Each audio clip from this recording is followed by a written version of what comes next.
રવિવારના દિવસે આપણે કોઈ સાનિધ્યમાં જઈએ છીએ તો એ સાનિધ્યમાં જાઓ, બહુ સારી વાત છે, પણ એવા જ સાનિધ્યમાં જવાનું કે જે સાનિધ્યમાં ગીતાનો પાઠ ભણાવતા હોય, સંસ્કારોનું સિંચન થતું હોય એવા સાનિધ્યમાં જવાનું.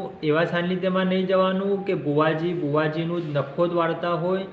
કોઈ બુવાજી જો તમને એવું કહે કે તમારા ભાઈના ઘરે તમારે પાણી નહીં પીવાનું, તો એ બુવાજીનો ત્યાગ કરી દેવાનો. એ બુવાજીને બે હાથ જોડીને પ્રાર્થના કરવાની કે બુવાજી, અમે ભાઈ વિખૂટા પડીએ, એ દેવને નથી ગમતું તો તમને કઈ રીતે ગમે છે?